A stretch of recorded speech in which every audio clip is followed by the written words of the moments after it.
la CEDEAO veut encore servir à quelque chose, elle devra éviter qu'aucun de ses États membres ne soit des bases à partir desquelles le Niger, le Burkina, le Mali vont être attaqués.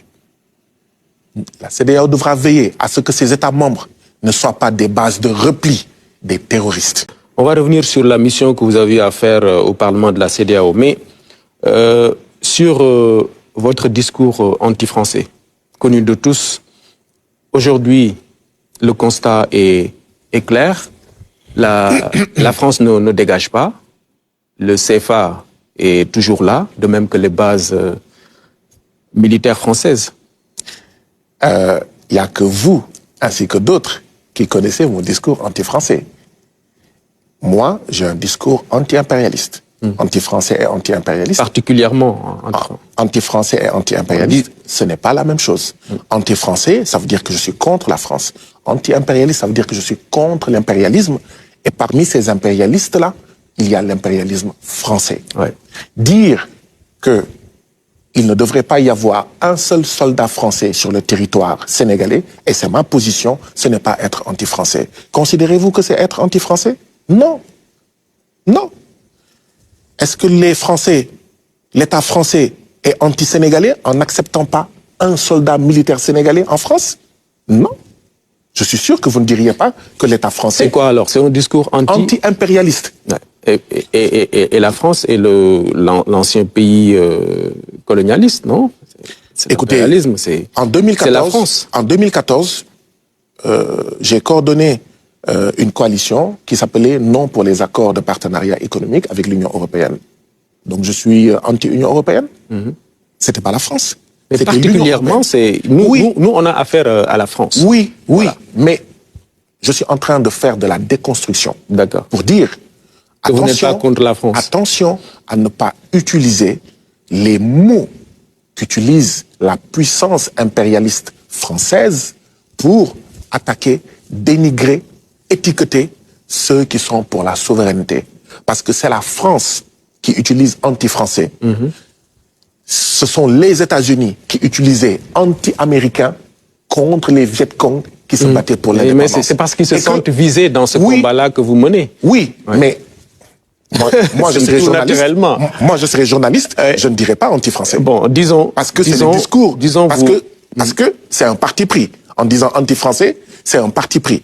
Or moi, je ne me suis jamais défini comme anti-français. Je le serai, je l'assumerai publiquement. Je suis anti-impérialiste. Bon, d'accord. Maintenant, oui, vous avez raison sur une chose. Il y a plusieurs impérialistes qui sont au Sénégal.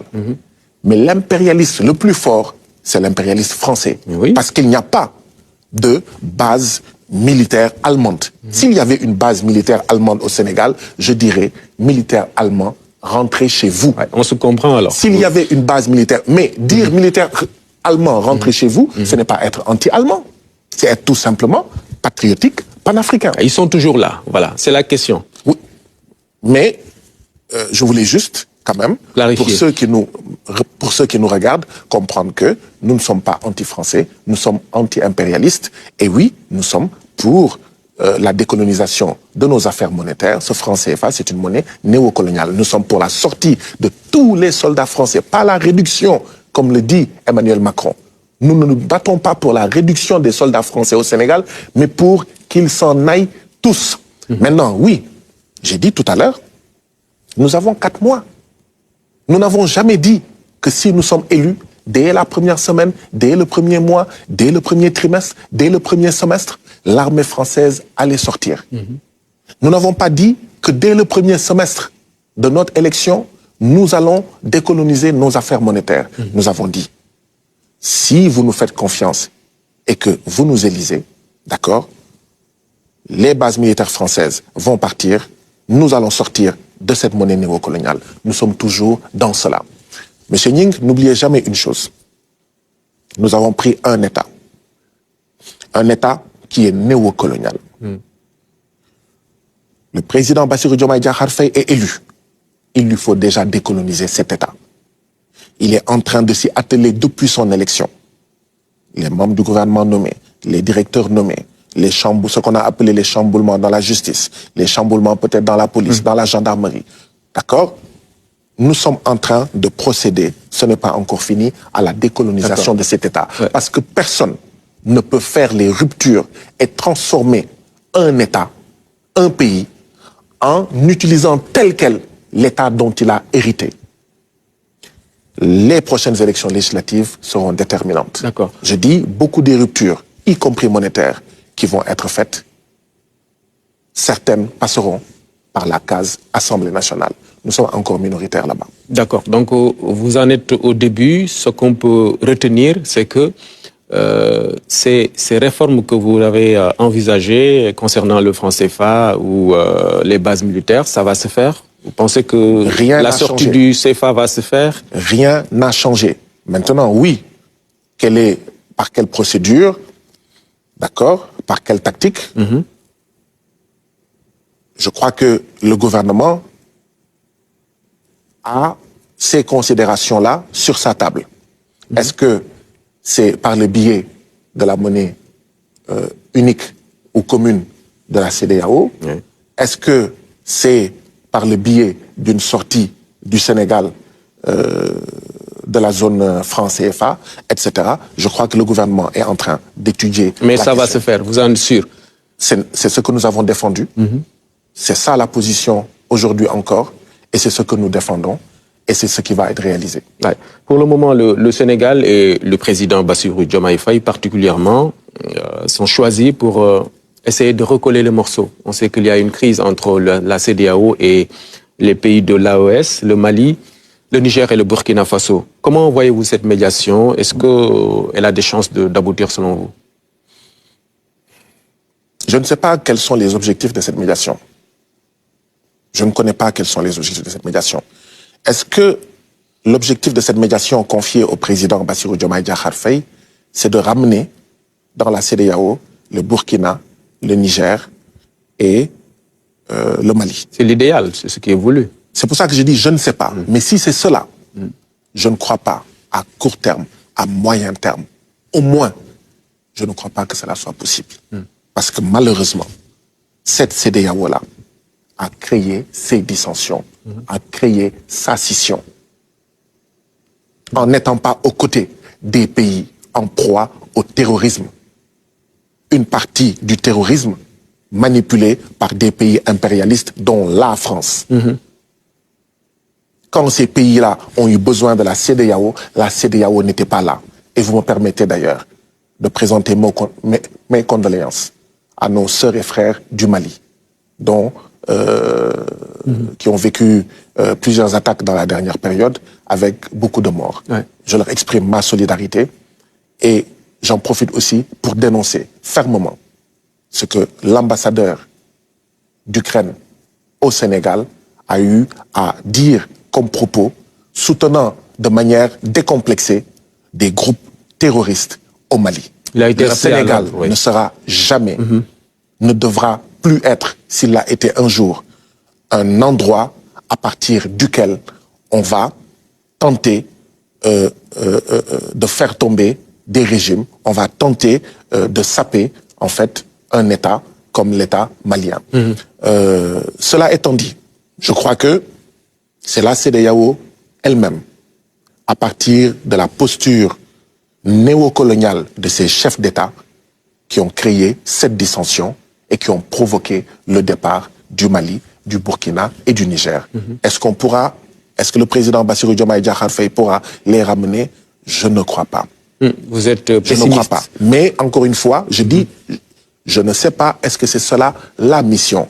Par contre, si tant est que la CEDEAO veut encore servir à quelque chose, elle devra éviter qu'aucun de ses États membres ne soit des bases à partir desquelles le Niger, le Burkina, le Mali vont être attaqués. La CEDEAO devra veiller à ce que ces États membres ne soient pas des bases de repli des terroristes. Devra aussi éviter à ce que l'ancienne puissance coloniale, néocoloniale, qu'est la France, n'opère à partir de ses États membres. Si tant est qu'on veut donner une chance, un jour, dans 3 ans, dans 5 ans, dans 10 ans, je ne sais pas, de se retrouver. De ne surtout pas montrer de l'inimitié à l'endroit du Mali, du Burkina et du Niger. D'accord. Ils doivent être soutenus. Des actes doivent être posés pour leur dire la CEDEAO n'est pas votre ennemi. Ces États membres ne sont pas vos ennemis. Et aucun de vos ennemis n'opérera à partir de nous, États membres de la CEDEAO. Ça doit être clair. Si ce n'est pas fait, c'en est fini. Oui. Ad vitam aeternam, d'une possibilité, un jour, de pouvoir se retrouver. Parce qu'on a vu des familles se casser, se disloquer et se retrouver. Oui. Et ce qui se passe au niveau de la CEDEAO, ce n'est pas propre à l'Afrique de l'Ouest. Le continent américain, sous l'égide des États-Unis, ils ont mis sur pied la zone de libre-échange, la ZLEA américaine. D'autres pays ne se sont pas vus dans ça. Oui. Ils ont lancé l'ALBA. Donc oui, ce sont des choses qui existent dans d'autres continents.